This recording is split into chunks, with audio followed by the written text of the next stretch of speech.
வணக்கம். ஒரு மணி செய்திகளுக்காக நான் ஆர் தேவப்பிரியன். இந்த நேரத்திற்கான தலைப்புச் செய்திகளை பார்க்கலாம். வாக்குச்சாவடிகளுக்கு மின்னணு இயந்திரங்கள் அனுப்பக்கூடிய பணி தீவிரம். வாக்குப்பதிவு மையங்களுக்கு பலத்த பாதுகாப்பு.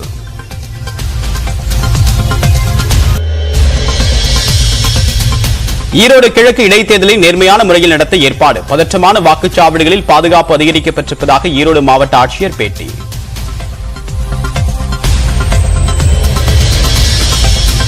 ஈரோடு கிழக்கு தொகுதி எல்லைகளில் கண்காணிப்பு தீவிரம். தணிக்கைக்கு பிறகே தொகுதிக்குள் நுழைய அனுமதிக்கும் காவல்துறையினர். பிளாஸ்டிக் பைகளுக்கு பதிலாக துணி பைகளை பயன்படுத்த மக்கள் உறுதியேற்க வேண்டும். மனதின் குரல் நிகழ்ச்சியில் பிரதமர் நரேந்திர மோடி பேச்சு.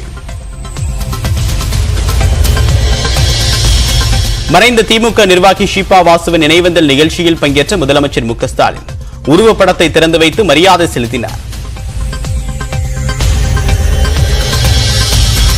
பிச்சாவரம் சுற்றுலா தலத்தை மேம்படுத்த ஒப்பந்த புள்ளி கோரியுள்ளது தமிழ்நாடு அரசு.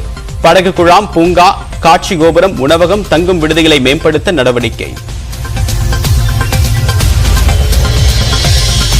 முதலமைச்சர் பிறந்தநாளை ஒட்டி சிறப்பு புகைப்பட கண்காட்சியை திறந்து வைக்க கமல்ஹாசனுக்கு அழைப்பு. மக்கள் நீதி மய்யம் கட்சி அலுவலகத்திற்கு சென்று அழைப்பு விடுத்த அமைச்சர் சேகர் பாபு, சென்னை மேயர் பிரியா.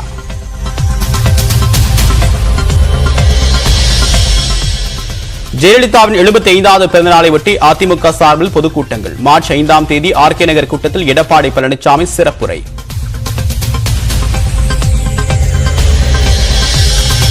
சேலம் மாவட்டத்தில் மெட்ரோ ரயில் அமைப்பது பற்றிய ஆய்வுப் பணிகள் ஏப்ரலில் நிறைவடையும்.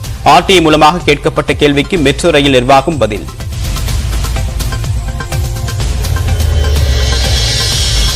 திண்டுக்கல் கோட்டை மாரியம்மன் கோவில் மாசி திருவிழா கோலாகலம். போக்குவரத்து குளறுபடியால் நேர்த்திக்கடன் செலுத்த வந்த பக்தர்கள் அவதி.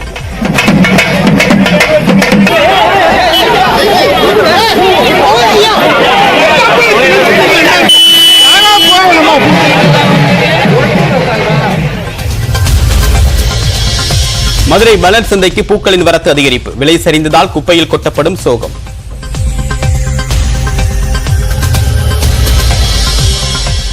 திருப்பூர் அருகே லாரி மீது வேன் மோதி பயங்கர விபத்து. கோவிலுக்கு சென்றுவிட்டு வீடு திரும்பிய 4 பேர் உயிரிழந்த பரிதாபம்.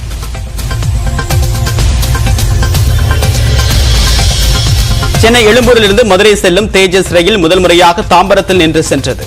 மத்திய அமைச்சர் எல் முருகன், திமுகவின் எம்பி TR பாலு கொடியசைத்து தொடங்கி வைத்தனர்.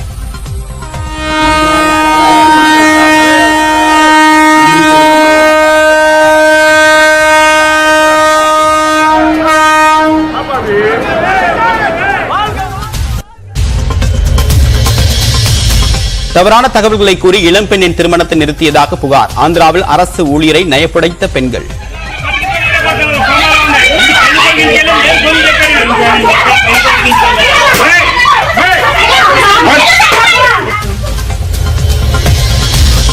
கடலூரில் துணை ராணுவ படையினர் துப்பாக்கி ஏந்தி அணிவகுப்பு.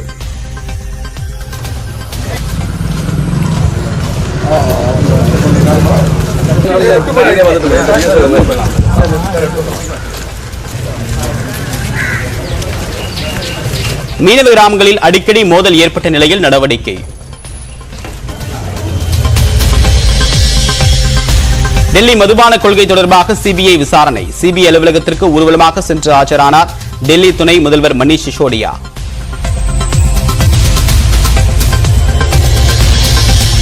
மகளிர் 20 ஓவர் உலகக்கோப்பை கிரிக்கெட் தொடரில் 6வது முறையாக பட்டம் வெல்லுமா ஆஸ்திரேலியா?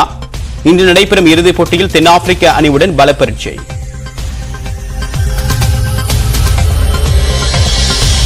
டெல்டா மற்றும் தென் தமிழக கடலோர மாவட்டங்களில் நாளை முதல் 3 நாட்கள் மிதமான மழைக்கு வாய்ப்பு. சென்னை வானிலை ஆய்வு மையம் தகவல்.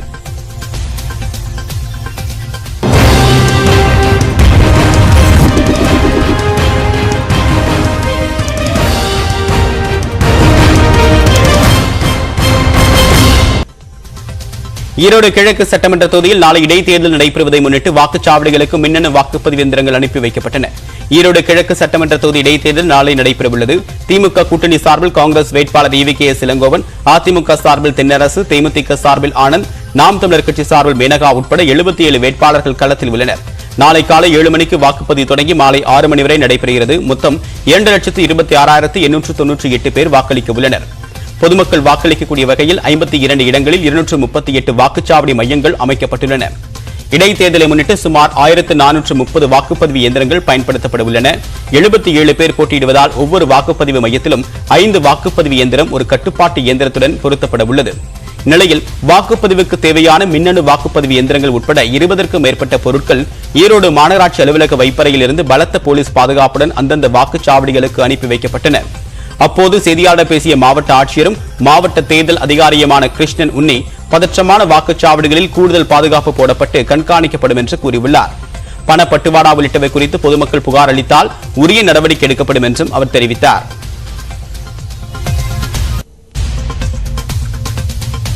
ஏறத்தாழ 796 MCC வயலேஷன்ஸுக்கு நடவடிக்கை எடுத்திருக்கோம். ஐ மீன் எஃப்ஐஆர் ஃபைல் பண்ணியிருக்கோம். இது on different types of complaints. அதாவது ப்ரிவென்டிவ் மோடில் பண்ணியிருக்கோம். சிலது கம்ப்ளைண்ட்ஸ் வந்ததன் அடிப்படையிலே எஃப்ஐஆர்ஸ் ஃபைல் பண்ணியிருக்கோம். 10 FSTs per shift they are on rounds. Still அவங்களோட டியூட்டி போயிட்டு இருக்காங்க. ஸோ இதை மாதிரி பாதுகாப்பு நடவடிக்கைகளோட சேர்ந்து என்னென்ன வயலேஷன்ஸ் இருக்குமோ அதுக்குண்டான நடவடிக்கைகள் எடுத்துட்டு இருக்கோம். பொருட்களை வாங்க பிளாஸ்டிக் பைகளுக்கு மாற்றாக துணி பைகளை பயன்படுத்த மக்கள் உறுதியேற்க வேண்டும் என்று பிரதமர் நரேந்திர மோடி கேட்டுக் கொண்டுள்ளார். மாதந்தோறும் கடைசி ஞாயிற்றுக்கிழமைகளில் மனதின் குரல் என்ற நிகழ்ச்சியில் வானொலி வாயிலாக நாட்டு மக்களுக்கு பிரதமர் நரேந்திர மோடி உரையாற்றி வருகிறார். 98வது மனதின் குரல் நிகழ்ச்சியில் பேசிய பிரதமர் நரேந்திர மோடி உலகளவில் இந்திய பொம்மைகளுக்கு வெளிநாடுகளில் அதிக வரவேற்பு உள்ளது என்றார். டிஜிட்டல் இந்தியா திட்டத்தின் வலிமை கண்கூடாக தெரிவதாக கூறிய அவர் பெருந்தொற்று நேரத்தில் சஞ்சீவனி செயலி மூலமாக செல்போன் வாயிலாக மருத்துவ ஆலோசனை பெற்று ஏராளமான மக்கள் பயனடைந்ததாகவும் நரேந்திர மோடி பெருமிதம் தெரிவித்துள்ளார். இந்தியாவின் UPI பண பரிவர்த்தனை முறை உலகளவில் கவனம் பெற்று வருவதாக கூறியுள்ள பிரதமர் இந்தியாவும் சிங்கப்பூரும் இணைந்து அண்மையில் UPI பே நவ் ஆகிய முறைகளை இணையத்தையும் பிரதமர் நினைவு கூர்ந்தார். மதுரையில் மல்லிகைப்பூ 1 கிலோ 600 ரூபாயாக குறைந்துள்ளது. மேலும் செண்டுமல்லிப்பூ 10 ரூபாயாக குறைந்ததால் விவசாயிகள் விரக்தியில் அவற்றை குப்பையில் கொட்டிச் சென்றனர்.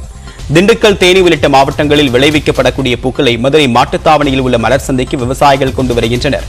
கடந்த வாரம் சிவராத்திரி காரணமாக பூக்களின் விலை அதிகரித்தது. தற்போது பனியின் தாக்கம் குறைந்து உகந்த சூழ்நிலை நிலவுவதால் பூக்களின் விளைச்சல் அதிகரித்துள்ளது. இதனால் மாட்டுத்தாவணி மலர் சந்தைக்கு பூக்களின் வரத்து அதிகரித்துள்ளது. இதன் காரணமாக கடந்த வாரம் 1000 ரூபாயாக இருந்த 1 கிலோ மல்லிகைப்பூ தற்போது 600 ரூபாய்க்கு விற்பனை செய்யப்படுகிறது. இதேபோன்று முல்லை மற்றும் பிச்சிப்பூவும் தலா 600 ரூபாய்க்கு விற்பனையாகிறது. இதனிடையே செண்டுமல்லிப்பூ வரத்து அதிகமாக இருப்பதால் மாட்டுத்தாவணி மலர் சந்தையில் 1 கிலோ வெறும் 10 ரூபாய்க்கு தான் விற்பனை செய்யப்பட்டது. விலை குறைவாக இருந்த போதும் பூக்கள் விற்பனை ஆகாததால் விவசாயிகள் கவலை அடைந்தனர். அத்துடன் ஒரு சில விவசாயிகள் விரக்தியில் செண்டுமல்லி பூக்களை குப்பையில் கொட்டிச் சென்றனர்.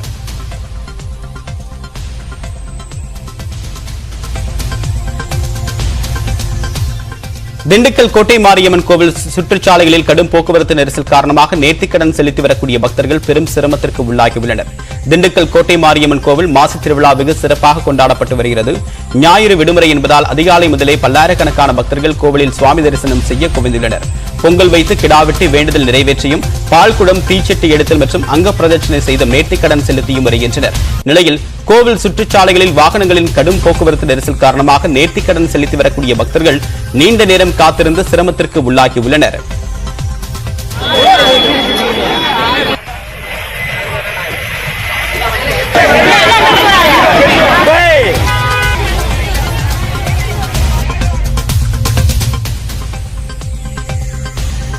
அடுத்தாக விரைவுச் செய்திகளை பார்க்கலாம்.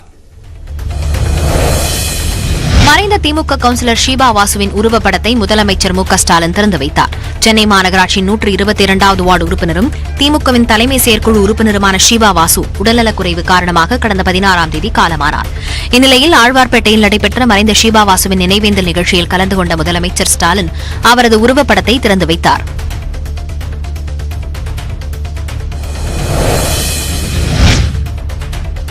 பாமக நிறுவனர் ராமதாஸ் மேற்கொண்டுள்ள தமிழை தேடி பயணத்திற்கு விடுதலை சிறுத்தைகள் கட்சி வரவேற்பை தெரிவித்துள்ளது. அக்கட்சியைச் சேர்ந்த நாடாளுமன்ற உறுப்பினர் ரவிக்குமார் புதுச்சேரியில் செய்தியாளர்களை சந்தித்தார். அப்போது பேசிய அவர் புதுச்சேரியில் மூடப்படும் நிலையில் உள்ள மொழியில் பண்பாட்டு நிறுவனத்தை மீட்டெடுக்க முதலமைச்சர் ரங்கசாமி நடவடிக்கை எடுக்க வேண்டும் என்று கூறினார். மேலும் தமிழ் வளர்ச்சிக்காக யார் முன்னெடுத்தாலும் அவர்களை வரவேற்போம் என கூறினார். பாட்டாளி மக்கள் கட்சி நிறுவனர் மருத்துவர் ஐயா அவர்கள் தமிழை தேடி என்கின்ற ஒரு பயணத்தை மேற்கொண்டிருக்கிறார். தமிழின் மேம்பாட்டுக்காக யார் எந்த செயல்பாட்டை செய்தாலும் அது வரவேற்கத்தக்கதுதான், ஆதரிக்கத்தக்கதுதான். அவருடைய நோக்கம் ஈடேற நிறைவேற வாழ்த்துகிறேன். சேலம், திருச்சி மற்றும் திருநெல்வேலியில் மெட்ரோ அமைப்பதற்கான சாத்தியக்கூறு ஆய்வுப் பணிகள் நிறைவடைந்து ஏப்ரல் அல்லது மே மாத இறுதியில் தமிழக அரசிடம் அறிக்கை சமர்ப்பிக்கப்பட உள்ளதாக தெரியவந்துள்ளது. சென்னையைப் போலவே கோவை, மதுரை, சேலம், திருச்சி மற்றும் திருநெல்வேலி ஆகிய முக்கிய நகரங்களில் மெட்ரோ ரயில் திட்டங்களை செயல்படுத்துவதற்கான ஆய்வுகளை மெட்ரோ ரயில் நிர்வாகம் ஒவ்வொரு கட்டமாக செய்து வருகிறது. அதன் அடிப்படையில் கோவை மற்றும் மதுரையில் மெட்ரோ அமைப்பதற்கான விரிவான திட்ட அறிக்கையை ஏற்கனவே மெட்ரோ நிர்வாகம் தமிழக அரசிடம் சமர்ப்பித்துள்ளது. இதேபோல சேலம், திருச்சி மற்றும் திருநெல்வேலியில் மெட்ரோ அமைப்பதற்கான சாத்தியக்கூறு ஆய்வுப் பணிகள் நிறைவடைந்து ஏப்ரல் அல்லது மே மாத இறுதியில் தமிழக அரசிடம் அறிக்கை அளிக்க உள்ளதாக மெட்ரோ நிர்வாகம் தகவலை தெரிவித்துள்ளது. சென்னையில் விதிகளை மீறி நம்பர் பிளேட் பொருத்தப்பட்டிருந்ததாக 4000க்கும் மேற்பட்ட வாகன உரிமையாளர்கள் மீது வழக்கு பதிவு செய்யப்பட்டுள்ளது. வாகனங்களில் உள்ள நம்பர் பிளேட்டுகளில் வாகன எண்களை தவிர்த்து போலீஸ், பிரஸ், அரசு ஊழியர் என பல ஸ்டிக்கர்கள் ஒட்டப்பட்டுள்ளன. இதுபோன்ற விதிமுறைகளை மீறிய வாகனங்களுக்கு அபராதம் விதிக்கப்படும் என சென்னை போக்குவரத்து துறை எச்சரிக்கை விடுத்துள்ளது. அதைத் தொடர்ந்து வாகன நிறுத்தங்களில் நிறுத்தப்பட்டிருக்கும் வாகனங்களில் சோதனை மேற்கொண்டு வருகின்றனர். அந்த வகையில் தற்போது வரை 4132 வாகனங்களுக்கு தலா 500 ரூபாய் அபராதம் விதிக்கப்பட்டுள்ளது. அபராதத்தை செலுத்தாமலும் நம்பர் பிளேட்டுகளை மாற்றாமலும் இயக்கப்படும் வாகனங்களுக்கு 3 மடங்கு அபராதம் விதிக்கப்படும் என காவல்துறை எச்சரிக்கை விடுத்துள்ளது. திருவள்ளூர் மாவட்டம் பூவிருந்தவல்லியில் சாலை விரிவாக்க பணிக்காக தோண்டப்பட்ட 15 அடி ஆழ பள்ளத்தில் இருசக்கர வாகன ஓட்டிகள் அடுத்தடுத்து விழுந்து பலத்த காயமடைந்தனர். பூவிருந்தவல்லி நெடுஞ்சாலையை ஒட்டி பாரிவாக்கம் அருகே சர்வீஸ் சாலையில் மழைநீர் வடிகால் கால்வாயை அமைக்க ராட்சத பள்ளம் தோண்டப்பட்டுள்ளது. அந்த வழியே முறையாக அறிவிப்பு மற்றும் எச்சரிக்கை பலகைகளில் வைக்கப்படாததால் நேற்று இரவு சர்வீஸ் சாலை வழியாக இருசக்கர வாகனங்களில் சென்ற சிலர் சாலையின் நடுவே இருந்த 15 அடி ஆழ பள்ளத்தில் விழுந்து படுகாயமடைந்தனர். கை, கால் முறிவு ஏற்பட்ட 5 பேரை போலீசார் மீட்டு மருத்துவமனைக்கு அனுப்பி வைத்தனர். பூவிருந்தவல்லி நெடுஞ்சாலையில் எந்தவிதமான எச்சரிக்கை பலகைகளும் விளக்குகளும் வைக்கப்படாமல் சாலை விரிவாக்க பணிகள் மேற்கொள்ளப்படுவதால் அவ்வப்போது விபத்துகள் ஏற்படுவதாக வாகன ஓட்டிகள் புகார் தெரிவித்துள்ளனர். விழுப்புரத்தில் பள்ளி மாணவியை பாலியல் வன்கொடுமை செய்த கொள்ளையர்களை தனிப்படை அமைத்து போலீசார் தேடி வருகின்றனர். விக்கிரவாண்டி அருகே செங்கமேடு ஏரிக்கரையில் பள்ளி மாணவர் மாணவி ஒருவருடன் பேசிக் கொண்டிருந்தார். அப்போது அங்கு வந்த மர்ம நபர்கள் 3 பேர் அவர்களை வழிமறித்து நகை, பணம், செல்போன் ஆகியவற்றை பறித்தனர். தொடர்ந்து மாணவனை கத்தியால் தாக்கிய கொள்ளையர்கள் மாணவியை பாலியல் வன்கொடுமை செய்துவிட்டு தப்பிச் சென்றனர். இதில் படுகாயமடைந்த மாணவரும் பாலியல் வன்கொடுமைக்கு ஆளான மாணவியும் விழுப்புரம் அரசு மருத்துவமனையில் அனுமதிக்கப்பட்டுள்ளனர். இந்த சம்பவம் குறித்து காவல்துறை துணை கண்காணிப்பாளர் பார்த்திபன் தலைமையிலான 8 தனிப்படை போலீசார் விசாரணை மேற்கொண்டு வருகின்றனர். விருதுநகர் மாவட்டத்தில் சர்ச்சையில் சிக்கிய பேரூராட்சி தலைவி மீது வன்கொடுமை தடுப்புச் சட்டத்தின் கீழ் வழக்கு பதிவு செய்யப்பட்டுள்ளது. வத்ராயிருப்பு அருகே புதுப்பட்டி பேரூராட்சியில் ஒப்பந்த அடிப்படையில் டெங்கு ஒழிப்பு பணியாளராக முத்துலட்சுமி என்பவர் பணியாற்றி வந்தார். இவரை பேரூராட்சி நிர்வாகம் திடீரென பணி நீக்கம் செய்ததாக கூறப்பட்டது. பின்னர் இதற்கான காரணம் குறித்து பேரூராட்சி தலைவி சுப்புலட்சுமியிடம் விளக்கம் கேட்க முத்துலட்சுமி சென்றார். அப்போது பேரூராட்சி தலைவியின் கணவர் சாந்தாராம் முத்துலட்சுமியை ஜாதி பெயரை சொல்லி திட்டியதுடன் தாக்க முயன்றதாகவும் புகார் அளிக்கப்பட்டது. இதன் அடிப்படையில் பேரூராட்சி தலைவி மற்றும் அவரது கணவர் மீது வன்கொடுமை தடுப்புச் சட்டத்தின் கீழ் வழக்கு பதிவு செய்து வத்ராயிருப்பு காவல்துறையினர் விசாரணை மேற்கொண்டு வருகின்றனர். ஆந்திர மாநிலம் கண்ணவரத்தில் பெண் குறித்த தவறான தகவல் பரப்பியதாக அரசு ஊழியரை பெண்கள் காலணிகள் மற்றும் துடைப்பத்தால் சரமாரியாக தாக்கினர்.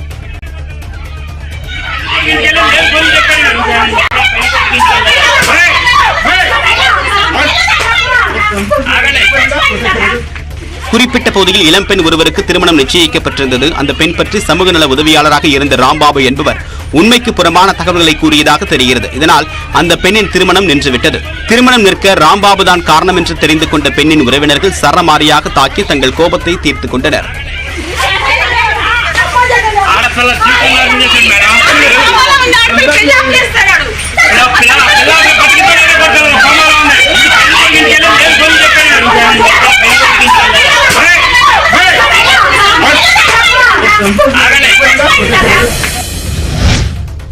ஆந்திர மாநிலம் குப்பம் அருகே கார் மீது லாரி மோதி விபத்தில் மருத்துவக் கல்லூரி மாணவர்கள் 2 மற்றும் பொறியியல் கல்லூரி மாணவர் என 3 மாணவர்கள் உயிரிழந்தனர்.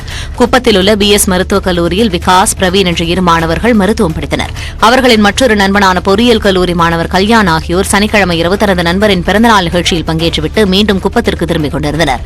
அதிகாலையில் பலமனேறு குப்பம் இடையே சின்னச்செட்டிப்பள்ளி அருகே சென்ற லாரி கார் மீது மோதியது. இதில் நிலை தடுமாறிய கார் மீது எதிர் திசையில் வந்த மற்றொரு லாரி மோதியது. இந்த விபத்தில் காரில் சென்ற 3 உடல் நசுங்கி உயிரிழந்தனர். போலீசார் நடத்திய விசாரணையில் மாணவர்கள் 3 மதுபோதையில் காரை இயக்கியது தெரியவந்தது. விருதுகளை அள்ளி குவிக்கக்கூடிய RRR படத்தில் இடம் பிடித்து நாட்டு பாடல் மொழிகளையும் நாடுகளையும் கடந்து அமோக வரவேற்பை பெற்று வருகிறது.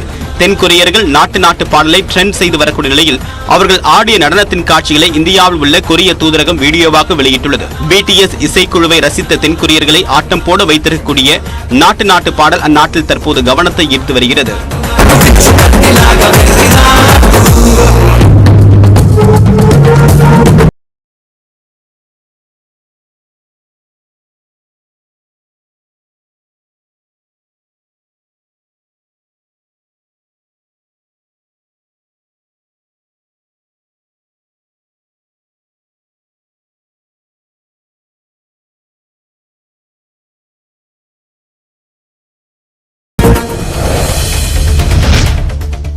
இஸ்ரேலில் ஆளுங்கட்சிக்கு எதிராக நடந்த போராட்டத்தில் லட்சக்கணக்கானோர் வீதிகளில் குவிந்து முழக்கமிட்டனர்.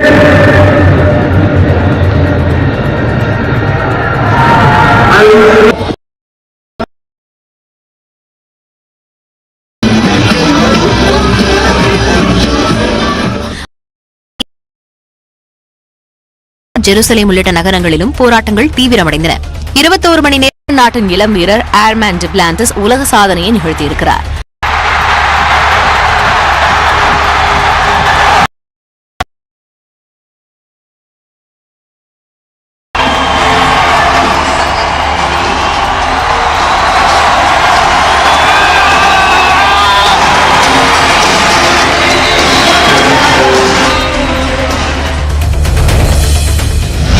மறைந்த முன்னாள் முதலமைச்சர் ஜெயலலிதாவின் 75வது பிறந்தநாள் விழாவை ஒட்டி நடைபெறக்கூடிய பொதுக்கூட்டங்களில் சிறப்புரையாற்றுவோர் விவரங்கள் அடங்கிய பட்டியலை அதிமுக வெளியிட்டுள்ளது. அதன்படி மார்ச் 5ஆம் தேதி சென்னை ஆர்கே நகரில் நடைபெறக்கூடிய பொதுக்கூட்டத்தில் கட்சியின் இடைக்கால பொதுச் செயலாளர் எடப்பாடி பழனிசாமி உரையாற்றவுள்ளார். சோழிங்கநல்லூர் தொகுதியில் KP முனுசாமி, திண்டுக்கல் தொகுதியில் திண்டுக்கல் சீனிவாசன் ஆகியோர் உரையாற்றவுள்ளனர். முதற்கட்டமாக மார்ச் 5, 6 மற்றும் 7 ஆகிய தேதிகளில் பொதுக்கூட்டங்கள் நடைபெறவுள்ள இடங்கள் மற்றும் அதில் உரையாற்றுவோர் பட்டியல் வெளியிடப்பட்டுள்ள நிலையில் மார்ச் 10, 11 மற்றும் 12ஆம் தேதிகளில் பொதுக்கூட்டங்கள் நடைபெறவுள்ள இடங்கள், அதில் சிறப்புரையாற்றுவோர் விவரங்கள் விரைவில் வெளியிடப்படும் என்றும் அதிமுக கொள்கை பரப்பு செயலாளர் தம்பிதுரை தெரிவித்துள்ளார். மதுபான கொள்கை ஊழல் வழக்கு தொடர்பான CBI விசாரணைக்கு டெல்லி துணை முதலமைச்சர் மணீஷ் சிசோடியா ஆஜராகியுள்ளார். டெல்லியில் அமலில் இருந்த பழைய மதுபான கொள்கையை ஆளும் ஆம் ஆத்மி அரசு அண்மையில் மாற்றி தனியார் நிறுவனங்கள் மதுபான கூடம் நடத்த வழிவகை செய்தது.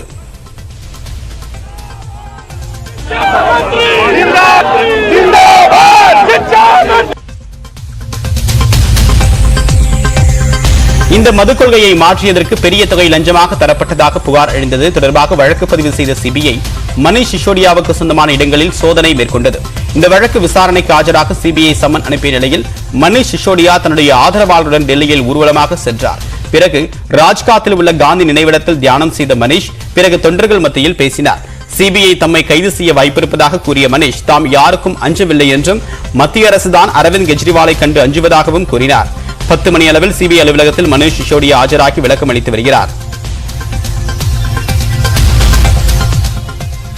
தமிழ்நாடு முழுவதுமாக அனுமதியின்றி செயல்பட்டு வரக்கூடிய 18 காப்பங்களுக்கு விளக்கம் கேட்டு நோட்டீஸ் அனுப்பப்பட்டுள்ளது. விழுப்புரத்தில் உள்ள அன்புஜோதி ஆசிரமத்திலிருந்து திருப்புரை சேர்ந்த ஜபருல்லா என்பவர் காணாமல் போனதாக எழுந்த புகாரின் அடிப்படையில் கடந்த 10ஆம் தேதி ஆசிரம நிர்வாகி ஜிபின் பேபி உட்பட 8 பேரை போலீசார் கைது செய்தனர். ஆசிரமத்தில் பராமரிக்கப்பட்டு வரக்கூடிய மனநலம் குன்றியோர், ஆதரவற்றோர் மற்றும் மாற்றுத்திறனாளிகளை அடித்து துன்புறுத்தியது, பெண்களை பாலியல் வன்கொடுமை செய்தது உள்ளிட்ட அடுக்கடுக்கான புகார்கள் எழுந்தன. இதையடுத்து இந்த வழக்கு CBCID விசாரணைக்கு மாற்றப்பட்டது. அன்புஜோதி ஆசிரமம் மீதான புகாரை அடுத்து தமிழ்நாடு முழுவதும் உள்ள காப்பகங்களில் மாற்றுத்திறனாளிகள் துறை, சுகாதாரத்துறை, சமூக நலத்துறை அதிகாரிகள் இணைந்து சோதனை மேற்கொண்டனர். இந்த சோதனையில் முறையான அனுமதி இல்லாமல் செயல்பட்ட 18 காப்பகங்களை அதிகாரிகள் கண்டுபிடித்தனர். இந்த காப்பகங்களில் 100க்கும் மேற்பட்ட ஆதரவற்றோர் உள்ளதால் காப்பக உரிமையாளர்கள் மீது உடனே நடவடிக்கை எடுக்க முடியாத சூழல் ஏற்பட்டுள்ளது. இதையடுத்து 18 காப்பகங்களும் ஒரு வாரத்தில் விளக்கம் கொடுக்கும்படி தமிழக அரசு சார்பாக உத்தரவிடப்பட்டுள்ளது. மேலும் ஒரு வாரத்திற்குள் புதிய விண்ணப்பத்தை கொடுத்து முறையான அனுமதி பெற வேண்டும் என்றும், தவறும் பட்சத்தில் காப்பகங்கள் மீது நடவடிக்கை பாயும் என்றும் அதிகாரிகள் தெரிவித்துள்ளனர்.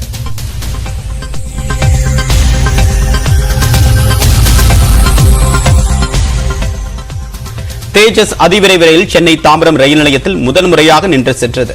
கடந்த 2019ஆம் ஆண்டு சென்னை எழும்பூரிலிருந்து மதுரைக்கு செல்லக்கூடிய தேஜஸ் அதிவிரைவு ரயில் தொடங்கப்பட்டது. இந்த ரயில் சென்னை புறநகர் வழியாக சென்று திருச்சி சந்திப்பில் மட்டும் நின்று மதுரைக்கு சென்று வந்தது. இந்நிலையில் தென் மாவட்டங்களுக்கு செல்லக்கூடிய பயணிகள் பெரும்பாலானவர்கள் தாம்பரத்தில் உள்ளதால் தேஜஸ் ரயில் தாம்பரத்தில் நின்று செல்ல நடவடிக்கை எடுக்க வேண்டும் என்று பொதுமக்கள் கோரிக்கை விடுத்தனர். தொடர்பாக மத்திய இணையமைச்சர் எல் முருகன் மத்திய ரயில்வே துறைக்கு கடிதம் எழுதியிருந்தார். அதன் பேரில் தேஜஸ் அதிவிரைவு ரயில் இன்று முதல் தாம்பரத்தில் நின்று செல்லும் என்று தெற்கு ரயில்வே அறிவித்தது. சென்னை எழும்பூரிலிருந்து புறப்படக்கூடிய தேஜஸ் ரயில் தாம்பரம் ரயில் நிலையம் 8வது நடைமேடையில் 2 நிமிடம் நின்று செல்லும் என்று தெரிவிக்கப்பட்டுள்ளது. இதையடுத்து முதல் முறையாக தாம்பரம் ரயில் நிலையத்தில் நின்ற ரயிலை மத்திய இணையமைச்சர் எல் முருகன், TR பாலு உள்ளிட்டோர் கொடியசைத்து அனுப்பி வைத்தனர்.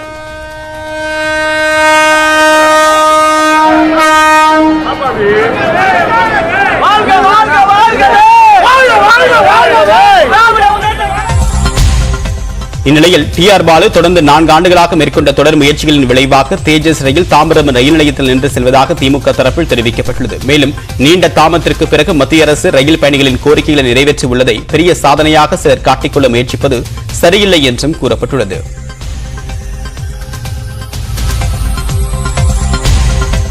திருப்பூர் மாவட்டம் காங்கேயம் அருகே லாரி மீது சரக்கு லாரி வேன் கீழ் தலைகீழாக கவிழ்ந்த விபத்தில் 4 பேர் உயிரிழந்தனர். ஓலப்பாளையத்தை சேர்ந்த 30க்கும் மேற்பட்டோர் சரக்கு வேன் மூலமாக கொடுமுடி கோவிலுக்கு சென்றுள்ளனர். அவர்கள் வாலிபனங்காடு என்ற பகுதியில் வந்தபோது எதிரே வந்த லாரி மீது மோதி வேன் தலைகீழாக கவிழ்ந்தது. இந்த விபத்தில் கிட்டுசாமி, பூங்கோடி, தமிழரசி, சரோஜா உள்ளிட்டோர் சம்பவ இடத்திலேயே உயிரிழந்தனர். மேலும் படுகாயமடைந்த 30க்கும் மேற்பட்டோர் அருகே உள்ள மருத்துவமனையில் அனுமதிக்கப்பட்டுள்ளனர். விபத்து தொடர்பாக வழக்கு பதிவு செய்த வெள்ளக்கோவில் போலீசார் விசாரணை மேற்கொண்டு வருகின்றனர்.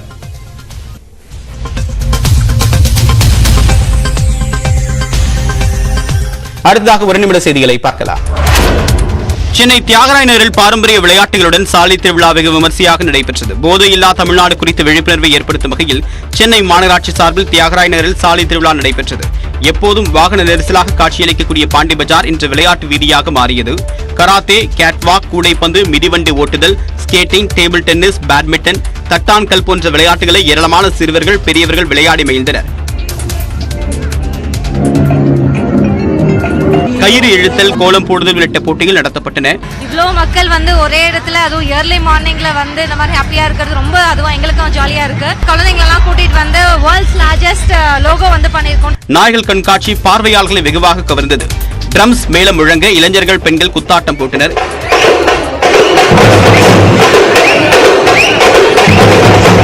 சினிமா பாடலுக்கு நடனமாடி மகிழ்ச்சியை வெளிப்படுத்தினர்.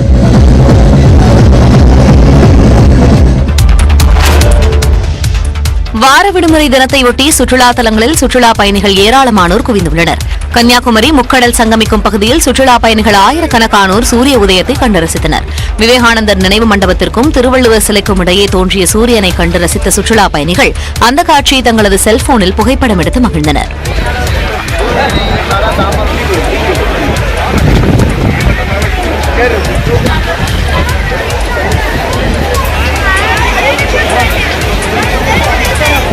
இதேபோல ராமேஸ்வரம் ராமநாத சுவாமி கோவிலிலும் பக்தர்கள் கூட்டம் அதிகமாக காணப்பட்டது.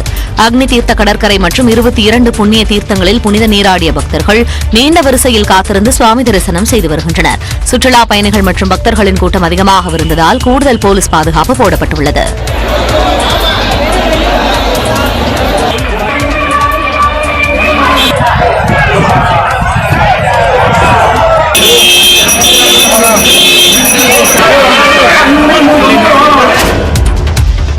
ஜப்பானின் வடக்கு பகுதியில் உள்ள முக்கிய தீவு பகுதியான ஹொக்கைட்டோவில் சனிக்கிழமையன்று சக்தி வாய்ந்த நிலநடுக்கம் ஏற்பட்டது.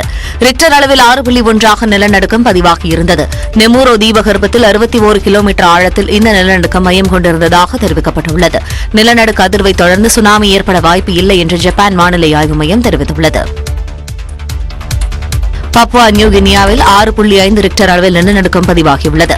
நியூ பிரிட்டன் நகரிலிருந்து 38 கிலோமீட்டர் தொலைவில் அதிகாலையில் சக்தி வாய்ந்த நிலநடுக்கம் ஏற்பட்டது. இந்த நிலநடுக்கத்தால் கட்டிடங்கள் குலுங்கியதால் பீதியடைந்த மக்கள் சாலைகளில் தஞ்சமடைந்தனர். ஆப்கானிஸ்தானின் பைசாபாத்தில் அதிகாலையில் திடீரென நில அதிர்வு ஏற்பட்டது. இந்த நில அதிர்வு 4.3 ரிக்டர் அளவில் பதிவானது. பைசாபாதிலிருந்து கிழக்கே 273 கிலோமீட்டர் தொலைவில் அதிகாலை 2 மணி அளவில் ஏற்பட்ட நிலநடுக்கம் 180 கிலோமீட்டர் ஆழத்தில் ஏற்பட்டதாக தெரிவிக்கப்பட்டுள்ளது. இன்று நடைபெறக்கூடிய மகளிர் உலகக்கோப்பை T20 இறுதிப் போட்டியில் நடப்பு சாம்பியன் ஆஸ்திரேலியா தென்னாப்பிரிக்காவை எதிர்கொள்கிறது. தென்னாப்பிரிக்காவில் நடைபெற்று வரக்கூடிய தொடரில் இந்தியாவை வீழ்த்தி ஆஸ்திரேலியாவும், இங்கிலாந்தை வீழ்த்தி தென்னாப்பிரிக்காவும் இறுதிப் போட்டிக்கு முன்னேறியுள்ளன. இதுவரை நடைபெற்ற 7 உலகக்கோப்பை தொடர்களில் 5 தொடர்களை வென்றுள்ள ஆஸ்திரேலியா இந்த தொடரையும் கைப்பற்ற தீவிரம் காட்டி வருகிறது. அதே நேரத்தில் தென்னாப்பிரிக்க அணி முதல் முறையாக இறுதிப் போட்டிக்கு முன்னேறியுள்ளது. ஆண்கள் அணி சாதிக்காத நிலையில் உள்ளூரில் கோப்பையை வெல்ல வேண்டும் என்று தென்னாப்பிரிக்க ரசிகர்கள் ஆவலுடன் காத்திருக்கின்றனர். இந்திய நேரப்படி மாலை 6:30 மணிக்கு போட்டி தொடங்குகிறது. தஞ்சை மாவட்டம் திருமலை சமுத்திரத்தில் ஜல்லிக்கட்டு போட்டி விறுவிறுப்பாக நடைபெற்று வருகிறது. திருமலை சமுத்திரத்தில் பாரிவள்ளல் ஜல்லிக்கட்டு பேரவை சார்பில் ஜல்லிக்கட்டு போட்டி நடைபெற்று வருகிறது. இந்த போட்டியை வருவாய் கோட்டாட்சியர் ரஞ்சித் கொடியசைத்து தொடங்கி வைத்தார். தஞ்சை, திருவாரூர், மதுரை உள்ளிட்ட பல்வேறு மாவட்டங்களிலிருந்து அழைத்து வரப்பட்ட காளைகள் போட்டியில் கலந்து கொண்டன. மாடுபிடி வீரர்கள் 400 பேர் ஜல்லிக்கட்டு போட்டியில் பங்கேற்றுள்ளனர். வாடிவாசல் வழியாக சீரிப்பாயும் காளைகளை மாடுபிடி வீரர்கள் அடக்கி வருகின்றனர். திருமலை சமுத்திரம் சுற்றுவட்டார கிராம மக்கள் ஏராளமானோர் திரண்டு ஜல்லிக்கட்டு போட்டியை கண்டு ரசித்து வருகின்றனர். அருமையான மாடு, முத்திய சாலையின் மாடு. ஆஹா, சூப்பர் மாடு, அருமையான மாடு. மாடு வெற்றி பெற்றிருப்பா. சோலார் சிட்டி வழங்கக்கூடிய ஒரு நான்சிக் தோசைகளை தவறப்பா. நல்லா குடி. சோலார் சிட்டி வழங்கக்கூடிய ஒரு மட்டும் விட்டுருங்க. சூப்பர் சூப்பர், அருமையான மாடு வெற்றி பெற்றிருப்பா. அருமையான மாடு. ஒரு ஆளு விட்டாங்கண்ணே, எல்லை கொடுக்குறோம் போகுங்க.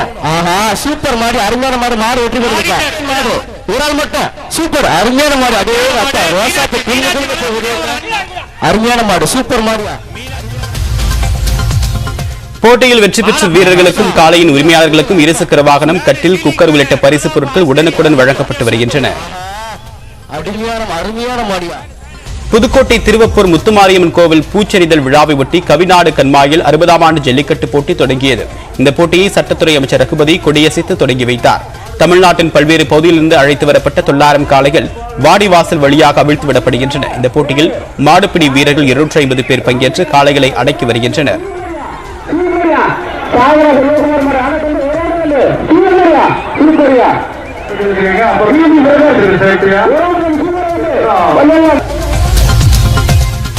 மேலும் அண்மைச் செய்திகளுக்கு தொடர்ந்து இணைந்தீர்கள். உங்கள் நியூஸ் 18 தமிழ்நாடு.